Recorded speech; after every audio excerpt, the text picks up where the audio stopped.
Hi and welcome to this week's video.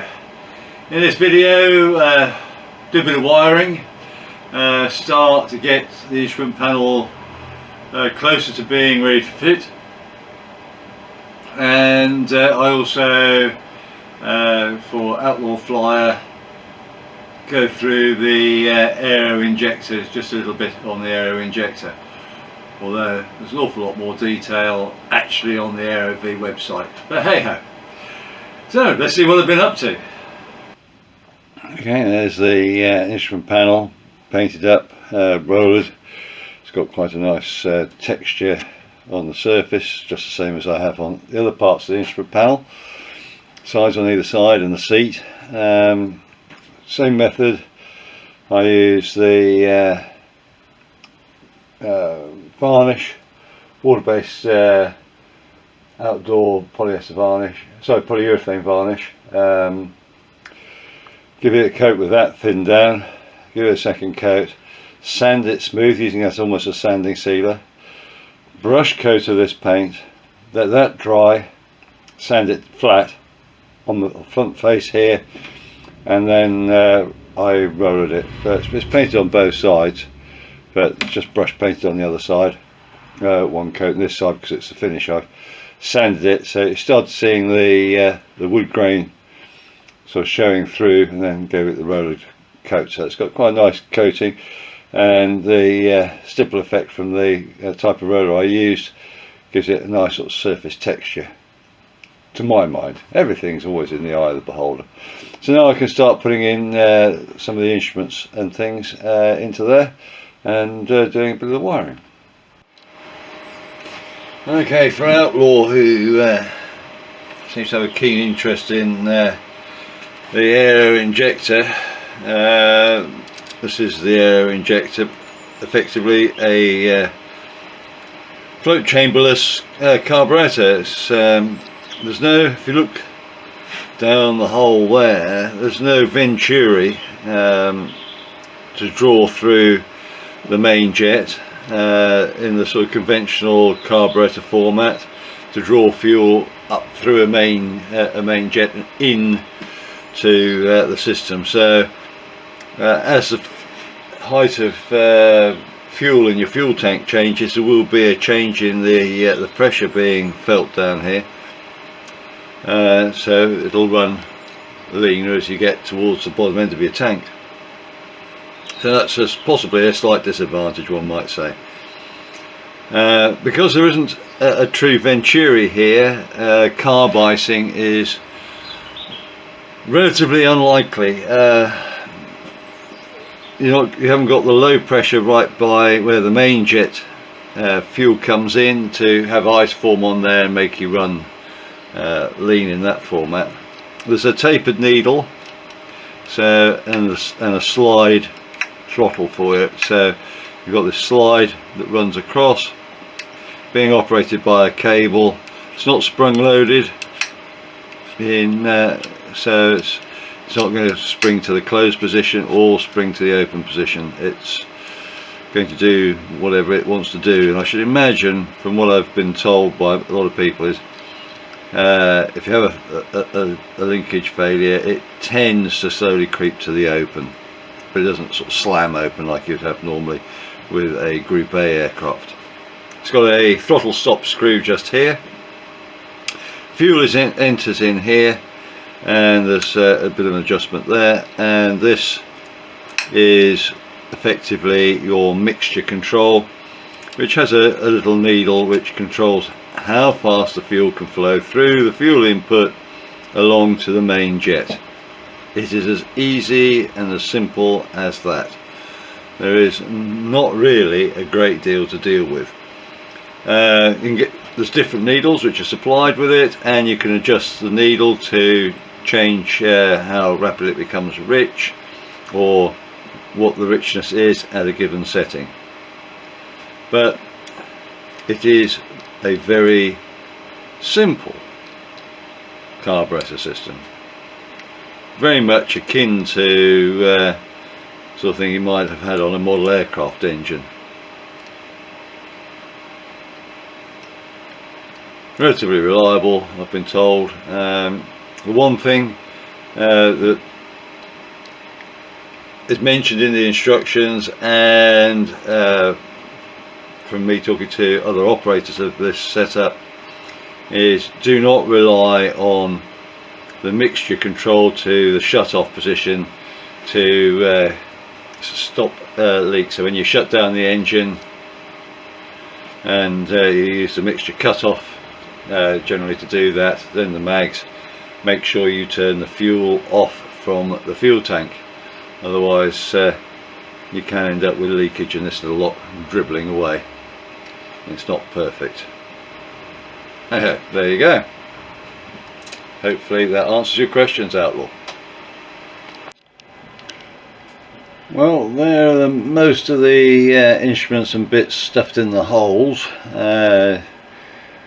just to ensure things are in place. Some of the things are fitted now.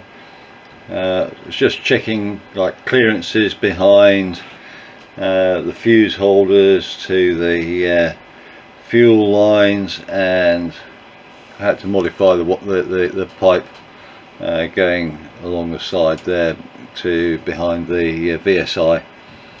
On the grounds the VSI was interfering with it, so I need to make sure I got that sorted out. So yeah, it's little bits and pieces. The MGL there, that'll end up sort of staying. These others are just pushed into the holes at the moment. And well, my next sort of area of work is partly the MGL wiring to the front end, but the other thing I'm contemplating doing just at the moment is to start putting in some of the plumbing for the pitot and static systems onto the back of these instruments. Right, so I've been doing a little bit of wiring. We've got the all the magneto stroke electronic ignition wires run from the front to the switches. I've got earth coming out of the left hand one, which is for the P leads to earth over there. I've got a live lead coming in, going through a relay, sorry, a contact breaker, and then up into the switch, splitting to go into the switch to do the ignition going out. We've got power coming from the positive bus coming to the press button switch here for the starter.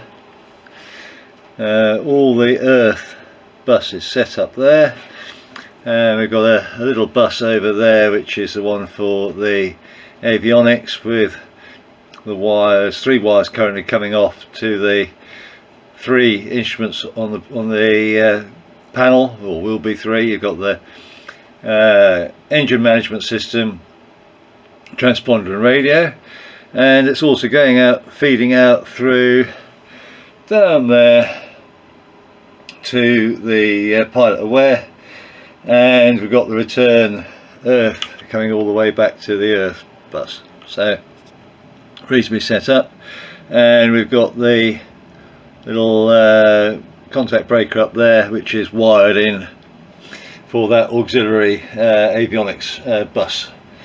So it goes from the main bus over to that, through the switch, and then back into the avionics bus. And that effectively is it that I've done. It's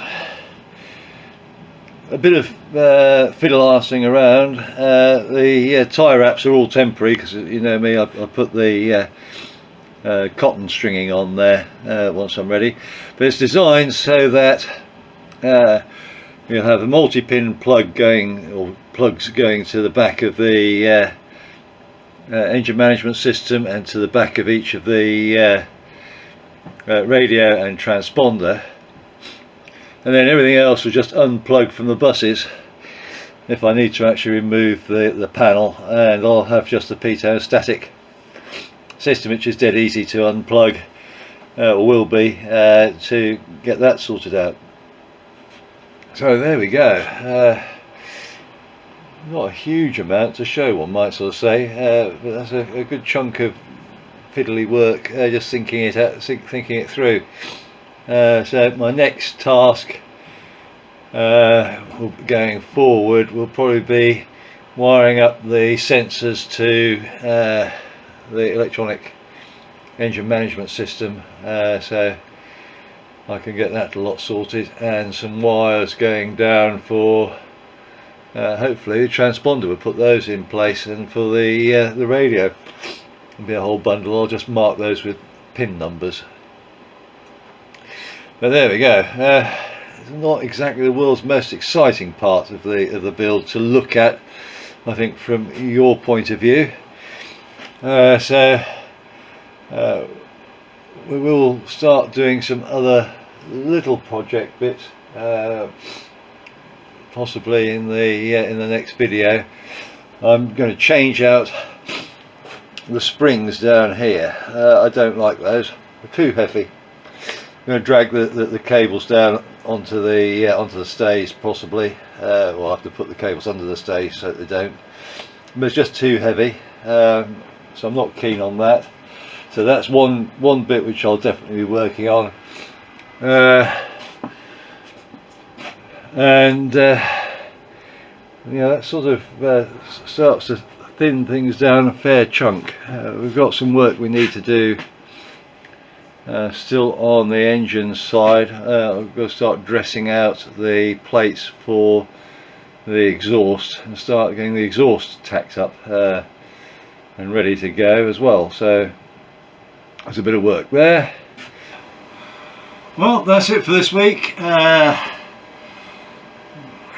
One might say not a huge amount done, but from my point of view I had a lot of other things on with my car and various other bits and pieces, so I'm quite happy with where I got to this week. Although I've got to say it's probably not the most exciting video to look at. Hopefully in the next video we'll make a start on fabricating the exhaust, at least partially, and we'll see what else we can get up to, but definitely want to start making a little bit of a chunk further forward so we can get this engine off, get the installation in, sort out wings and top wing drillings, various other bits of rigging which need to be done. So we've got a lot of stuff going forward, but I'm just waiting for the weather to get a little bit better. So keep yourselves well and look after yourselves, and catch you in the next one hopefully. Bye now. Thank you for watching. If you enjoyed the video, please hit the thumbs up. You can subscribe or even hit the little bell notification for future videos. Any comments would be appreciated, and I'll try to get back to you as soon as I can. Remember, go fly and feel the sky.